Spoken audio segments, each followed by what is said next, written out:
ഇപ്പോൾ നമ്മൾ പരിശോധിക്കുന്നത് വടക്കൻ കേരളത്തിലേക്കാണ്. വടക്കൻ കേരളം പറയാൻ പോകുന്ന രാഷ്ട്രീയമാണ് എന്ത് എന്നതാണ് ചോദ്യം. ആദ്യം കെ വി ബൈജു ചേരുന്നുണ്ട്. ബൈജു, കണ്ണൂർ ജില്ല ഒരു സുപ്രധാനമായ ജില്ലയാണ്. ഒരുപക്ഷെ ചില ശക്തി കേന്ദ്രങ്ങളിൽ CPM നേരിട്ട ചില വിമത നീക്കങ്ങളൊക്കെ തിരിച്ചടി ഉണ്ടാക്കുമോ എന്ന ആശങ്കയുള്ള ജില്ല.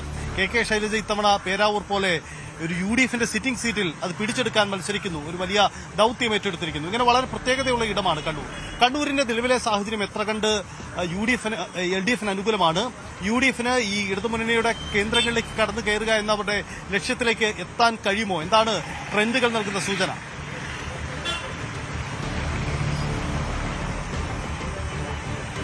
സൂചിപ്പിച്ചതുപോലെ തന്നെ വളരെ പ്രധാനമാണ് CPMനെ സംബന്ധിച്ചിടത്തോളം കണ്ണൂർ ജില്ല, പ്രത്യേകിച്ച് തളിപ്പറമ്പ്, പയ്യന്നൂർ ഈ രണ്ട് മണ്ഡലങ്ങളിൽ ഇഞ്ചോടിഞ്ച് മത്സരമാണ് നടക്കുന്നത്. CPMനെ സംബന്ധിച്ചിടത്തോളം അഭിമാന പോരാട്ടം എന്ന് തന്നെ പറയാം. കാരണം നേരത്തെ സൂചിപ്പിച്ചത് തന്നെയാണ്, വിമതരാണ്, കോൺഗ്രസ് പിന്തുണയോടുകൂടിയാണ് ഈ രണ്ട് മണ്ഡലങ്ങളിലും മത്സരം.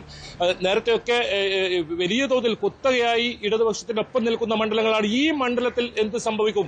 അതോടൊപ്പം മുഖ്യമന്ത്രി മത്സരിക്കുന്ന ധർമ്മടത്ത് ഇത്തവണ ഭൂരിപക്ഷം കൂടുമോ? ഭൂരിപക്ഷം കൂടുമെന്നാണ് അവകാശവാദം. ഭൂരിപക്ഷം കൂടുമോ? മറ്റൊരു പ്രധാനപ്പെട്ട കാര്യം, KPCC പ്രസിഡന്റ് സണ്ണി ജോസഫ് മത്സരിക്കുന്ന പേരാവൂർ തന്നെയാണ്. ഇങ്ങനെ KPCC പ്രസിഡന്റും CPM സംസ്ഥാന സെക്രട്ടറിയും മുഖ്യമന്ത്രിയും ഒക്കെ അല്ലെങ്കിൽ സജീവ സാന്നിധ്യമുള്ള മണ്ഡലം ജില്ല. ആ ജില്ലയിൽ പ്രധാനമായും ഇത്തരത്തിൽ T ഗോവിന്ദനും V കുഞ്ഞികൃഷ്ണനും ഉയർത്തിവിട്ട കൊടുങ്കാറ്റ് അത് ഇനിയും സംസ്ഥാന രാഷ്ട്രീയത്തിൽ ആഞ്ഞടിക്കുകയാണ്. ഇവിടെ ഇനി എന്ത് സംഭവിക്കുന്നു എന്നതാണ് ഏറ്റവും പ്രധാനം. ഏതായാലും 11 മണ്ഡലങ്ങളുള്ള ഈ കണ്ണൂർ ജില്ലയിൽ 9 ഇടത്തും LDFനാണ് നിലവിലുള്ളത്. പക്ഷേ ഈ 9 ഇടത്തിൽ നിന്നും 2 ഇടത്തിൽ, അതായത് തളിപ്പറമ്പും പയ്യന്നൂരുമാണ് വലിയ തോതിൽ അഭിമാന പോരാട്ടം നടക്കുന്നതെന്ന് പറയേണ്ടി വരും. മറ്റ് ഏത് സ്ഥലത്തേക്കാളും ഇവിടെ വിജയിക്കുക എന്നത് CPMനെ സംബന്ധിച്ചിടത്തോളം വളരെ നിർണായകമാണ്. പ്രത്യേകിച്ച് പയ്യന്നൂരാണ്. V കുഞ്ഞികൃഷ്ണൻ വലിയ തോതിൽ പ്രചരണവുമായി മുന്നോട്ട് പോകുന്നു. ഓരോ ദിവസവും പുതിയ പുതിയ ആരോപണങ്ങൾ വരുന്നു. അതുപോലെ തന്നെ തളിപ്പറമ്പിലും ഏറ്റവും ഒടുവിൽ വ്യാജ തിരിച്ചറിയൽ കാർഡുമായി ബന്ധപ്പെട്ട ആരോപണം, അതും വലിയ തോതിൽ ചർച്ചയായി. അങ്ങനെ സംസ്ഥാന രാഷ്ട്രീയത്തിൽ തന്നെ ഏറ്റവും കൂടുതൽ ചർച്ചയായ ഒരു ജില്ലയാണ് കണ്ണൂർ. ആ കണ്ണൂർ ജില്ലയിൽ ഇത്തരത്തിലുള്ള ഒരു മത്സരം നടക്കുമ്പോൾ അത് ഇനി ആരെ തുണയ്ക്കും? തളിപ്പറമ്പും അതുപോലെ തന്നെ പയ്യന്നൂരും വിമതരിലൂടെ ഈ പിടിച്ചെടുക്കാൻ UDFനാവുമോ, അതല്ല നിലനിർത്താൻ LDFനാവുമോ? ഇത്തരത്തിലുള്ള ചോദ്യങ്ങളൊക്കെ ഉയരുന്നുണ്ട്. അതോടൊപ്പമാണ് നേരത്തെ സൂചിപ്പിച്ചതുപോലെ തന്നെ KPCC പ്രസിഡന്റിനെ സംബന്ധിച്ചിടത്തോളം വലിയ തോതിൽ നിർണായകമാണ് പേരാവൂർ എന്ന് പറയേണ്ടി വരും. കെ ശൈലജ മറുവശത്ത് നിൽക്കുമ്പോൾ അവിടെയും പോരാട്ടം വലിയ തോതിലുള്ള കനക്കും എന്ന് തന്നെ പറയേണ്ടി വരും. ഏതായാലും അതീവ സുരക്ഷാ സംവിധാനങ്ങളാണ് കണ്ണൂർ ജില്ലയിൽ ഒരുക്കുന്നത്. കാരണം തെരഞ്ഞെടുപ്പിന് മുമ്പ് തന്നെ വലിയ തോതിൽ അക്രമ സംഭവങ്ങളൊക്കെ റിപ്പോർട്ട് ചെയ്ത സാഹചര്യത്തിൽ വലിയ തോതിലുള്ള സംഘർഷ സാധ്യതയുണ്ടെന്ന് ഇന്റലിജൻസ് റിപ്പോർട്ട് കൂടി ഉള്ളതുകൊണ്ടും, അതോടൊപ്പം ഏറ്റവും കൂടുതൽ പ്രശ്നബാധിത ബൂത്ത്, സംസ്ഥാനത്ത് തന്നെ ഏറ്റവും കൂടുതൽ പ്രശ്നബാധിത ബൂത്തുകൾ ഉള്ളതും കണ്ണൂർ ജില്ലയിലാണെന്നതും പ്രത്യേകതയുണ്ട്. അതുകൊണ്ട് തന്നെ പോലീസും അതീവ സുരക്ഷ എല്ലാ ജില്ലകളിലും, പ്രത്യേകിച്ച് തളിപ്പറമ്പിലും പയ്യന്നൂരിലും വോട്ടെടുപ്പിന് ശേഷം വലിയ തോതിൽ സംഘർഷമുണ്ടാകാൻ സാധ്യതയുണ്ടെന്ന് ഇന്റലിജൻസ് റിപ്പോർട്ടുണ്ട്. അതുകൊണ്ട് തന്നെ വലിയ സുരക്ഷ പോലീസിന്റെ ഭാഗത്തുമുണ്ട്. അതായത് വോട്ടെടുപ്പ് കഴിഞ്ഞാലും വലിയ തോതിൽ ചർച്ചാ വിഷയമാവുക കണ്ണൂർ ആയിരിക്കും എന്ന് പറയേണ്ടി വരും.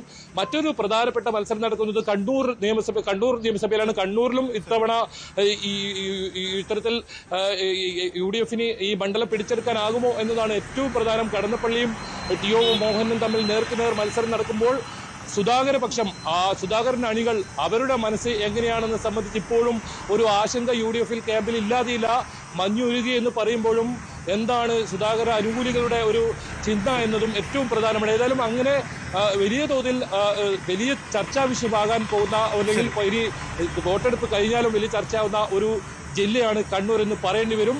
CPMനെ സംബന്ധിച്ചിടത്തോളം, ഇടതുപക്ഷത്തെ സംബന്ധിച്ചിടത്തോളം അവർക്ക് ഏറ്റവും അഭിമാന പോരാട്ടം നടക്കുന്ന ഒരു ജില്ല തന്നെയാണിത്. അതോടൊപ്പം UDF ഈ ഇടത് കോട്ടകൾക്ക് വിള്ളൽ ഉണ്ടാക്കുമോ? കൂടുതൽ ഇടങ്ങളിൽ കയറി ചെല്ലാൻ പറ്റുമോ? അതും വിമതരിലൂടെയും പറ്റും. അങ്ങനെ കയറി ചെല്ലാൻ പറ്റുമോ? അത്തരം ചോദ്യങ്ങൾക്കൊക്കെ ഒരുപാട് ഉത്തരം വരേണ്ടതുണ്ട്. ഏതായാലും പ്രവചനാതീതം എന്ന് പറയേണ്ടി വരും. ഈ കണ്ണൂരും അതുപോലെ തന്നെ പയ്യന്നൂരും തളിപ്പറമ്പും പേരാവൂരും, ഇങ്ങനെ 4 ഇടങ്ങളിൽ വളരെ ശ്രദ്ധ ആകർഷിക്കുന്ന മത്സരം തന്നെയാണ് ഉള്ളതെന്ന് പറയേണ്ടി വരും. സൈറ്റ അതാണ് കണ്ണൂരിനെ നിർണായകമാക്കുന്ന ഫാക്ടറുകൾ പലതുണ്ട്. പക്ഷേ ആ ഫാക്ടറുകൾ ഏത് രീതിയിൽ പ്രതിഫലിക്കും എന്നതുകൂടി പ്രധാനപ്പെട്ട കാര്യമാണ്. ഇതിനിടയിൽ കൌതുകമുയർത്തുന്ന ചോദ്യം, പിണറായി വിജയൻ ഭൂരിപക്ഷം കൂട്ടുമോ എന്ന ചോദ്യത്തിന് കൂടി ഉത്തരമാണ്. ബൈജു സൂചിപ്പിച്ചതുപോലെ അതുകൂടി കണ്ടറിയണം. ഞാൻ നിൽക്കുന്നത് മുഖ്യമന്ത്രിയുടെ മണ്ഡലത്തിൽ തന്നെയാണ്, പിണറായിയിലാണ്. ധർമ്മടത്താണ്. ഇവിടുത്തെ ചില വോട്ടർമാരുടെ പ്രതികരണം കൂടി. പിണറായി വിജയൻ ഇത്തവണ ഭൂരിപക്ഷം കൂട്ടുമോ? ഭൂരിപക്ഷം കൂട്ടും. എന്തായാലും ഒരു 75 എന്തായാലും കിട്ടും. 25 ഒരു വലിയ സംഖ്യയാണ്. കഴിഞ്ഞ പ്രാവശ്യം 50 മേലെ കിട്ടിയതല്ലേ. എന്തായാലും ഒരു ഫൈറ്റ് ഇടാൻ UDF കഴിയുന്നില്ല ഇവിടെ. ഇല്ല. വീണ്ടും പിണറായി ഒരു വികസന നായകനാണ് പിണറായി. വീണ്ടും മുഖ്യമന്ത്രിയായിട്ട് വരണമെന്ന് ആഗ്രഹിക്കുന്നുണ്ട്. നമ്മളെല്ലാം ആഗ്രഹിക്കുന്ന മുഖ്യമന്ത്രിയായിട്ട് വരാനാണ്.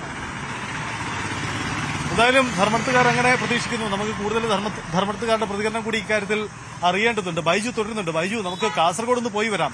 കാസർഗോഡിന്റെ അവസ്ഥയെക്കുറിച്ച് പറയുമ്പോൾ പൊതുവിൽ ഇടതുപക്ഷ മേഖല തന്നെയാണ്. പക്ഷേ 2 പ്രധാനപ്പെട്ട മണ്ഡലങ്ങൾ നിർണായകമാണ്. ഒന്ന് മഞ്ചേശ്വരമാണത്, മറ്റൊന്ന് CPM വെല്ലുവിളി നേടാൻ അല്ലെങ്കിൽ ഇടതുപക്ഷം വെല്ലുവിളി നേടാൻ സാധ്യതയുള്ള ഉദുമ അടക്കമുള്ള മറ്റു ചില മേഖലകൾ കൂടിയുണ്ട്. ആദ്യം മഞ്ചേശ്വരം പരിശോധിക്കുമ്പോൾ മഞ്ചേശ്വരത്ത് ഇത്തവണ നമുക്ക് ബൈജുവിലേക്ക് മടങ്ങി വരാം. മഞ്ചേശ്വരത്തെക്കുറിച്ച് പരാമർശിക്കാൻ മുമ്പ് മുഖ്യമന്ത്രി സുപ്രധാനമായ ചില രാഷ്ട്രീയ വിഷയങ്ങളിൽ അഭിപ്രായം പറയുന്നു. അദ്ദേഹത്തിന്റെ വാക്കുകൾ. ശരി.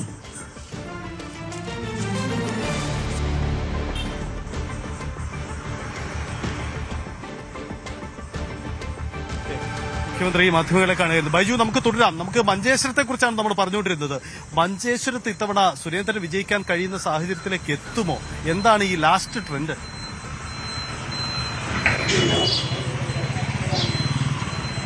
തീർച്ചയായും സഹിത്തെ അത് തന്നെയാണ് ഏറ്റവും പ്രധാനം. അത് തന്നെയാണ് തുടക്കത്തിൽ തന്നെ ഉയർന്നു കേൾക്കുന്നതും. കാരണം 20 വർഷമായി മഞ്ചേശ്വരം മണ്ഡലത്തിൽ സുരേന്ദ്രന്റെ പരിചിതമാണ്. അത്രത്തോളം വലിയ തോതിലുള്ള പ്രവർത്തനമൊക്കെ നടക്കുന്നുണ്ട്. ഏറ്റവും പ്രധാനം SDPIയുടെ നിലപാട് തന്നെയാണ്. കഴിഞ്ഞ ദിവസങ്ങളിലൊക്കെ അത് ചർച്ചയായതാണ്. ഒരു പക്ഷേ സംസ്ഥാനത്ത് മുഴുവൻ ഈ മഞ്ചേശ്വരത്തെ ഒരു SDPIയുടെ ഈ നിലപാട് സംബന്ധിച്ച് വലിയ തോതിൽ ചർച്ചയായി. ഡീൽ ആരോപണങ്ങൾക്ക് തുടക്കമിട്ടത് മഞ്ചേശ്വരം മണ്ഡലത്തിലാണ്. അങ്ങനെ പലതരത്തിലുള്ള ആരോപണ പ്രത്യാരോപണങ്ങൾ നേരിട്ട ഒരു മണ്ഡലത്തിൽ ഇത്തവണ താമര വിരിയുമോ എന്നതാണ് ഏറ്റവും പ്രധാനം. സുരേന്ദ്രനെ സംബന്ധിച്ചിടത്തോളം ഏറ്റവും അടിത്തട്ടിൽ വരെ വലിയ തോതിൽ പ്രവർത്തനം നടക്കുന്നു. പക്ഷേ അപ്പോഴും പ്രധാനമന്ത്രി പോലെ വലിയ സ്റ്റാർ ക്യാമ്പയിനൊന്നും മഞ്ചേശ്വരത്ത് നടക്കുന്നില്ല എന്നതും ശ്രദ്ധേയമാണ്. പ്രധാനമായും BJP ജയിക്കുന്നു എന്ന ഒരു അവസ്ഥ വന്നു കഴിഞ്ഞാൽ അവിടെ വലിയ തോതിൽ ഈ ന്യൂനപക്ഷ വോട്ടുകൾ കേന്ദ്രീകരിക്കുന്ന ഒരു സാഹചര്യമൊക്കെ ഉണ്ട്. അതുകൊണ്ടായിരിക്കാം ഒരു പക്ഷേ വലിയ കാടിളക്കി ഒരു പ്രചരണമില്ല. വളരെ സൈലന്റായാണ് അവിടെ പ്രചരണം നടക്കുന്നതെന്ന് പറയേണ്ടി വരും. അങ്ങനെ സ്റ്റാർ ക്യാമ്പയിനിങ് ഒന്നും നടക്കാത്ത ഒരു മണ്ഡലമാണ്. ഏതായാലും നേരത്തെ സൂചിപ്പിച്ചതുപോലെ തന്നെ 7 സ്വതന്ത്രന്മാർ, ഒരു PSP സ്ഥാനാർത്ഥി, അതോടൊപ്പം 3 പ്രധാനപ്പെട്ട മുന്നണി സ്ഥാനാർത്ഥി, അങ്ങനെ 11 സ്ഥാനാർത്ഥികളാണ് ഈ മഞ്ചേശ്വരത്ത് മത്സരിക്കുന്നത്. അതായത് കാസർഗോഡ് ജില്ലയിൽ ഏറ്റവും കൂടുതൽ ഈ സ്ഥാനാർത്ഥികൾ ഉള്ളതും മഞ്ചേശ്വരം മണ്ഡലത്തിൽ എന്നാണ് ഓർക്കണം. അങ്ങനെ ഓരോ സ്വതന്ത്ര സ്ഥാനാർത്ഥികളും അവിടെ നിർണായകമാണ്. SDPIയുടെ നിലപാട് വളരെ നിർണായകമാണ്. എന്തും സംഭവിക്കാം. ഒരു തരത്തിലും പ്രവചനം അസാധ്യമായ ഒരു മണ്ഡലമാണ് മഞ്ചേശ്വരം എന്ന് പറയേണ്ടി വരും. അത്തരത്തിലൊരു കാലാവസ്ഥയിലേക്ക് മഞ്ചേശ്വരം മാറിയിരിക്കുന്നു. മഞ്ചേശ്വരത്തിന്റെ മനസ്സെന്ത് എന്നത് ഒരു തരത്തിൽ പ്രവചനം പറ്റാത്ത സാഹചര്യമാണ്. SDPI ഇപ്പോഴും മുസ്ലിം ലീഗിന് എതിരായി തന്നെ നിൽക്കുന്ന സാഹചര്യമുണ്ട്. അപ്പോഴും അവർ പറയുന്നത്. കൂടുതൽ വാർത്തകൾക്ക് News 18 Keralam YouTube channel subscribe ചെയ്യുക.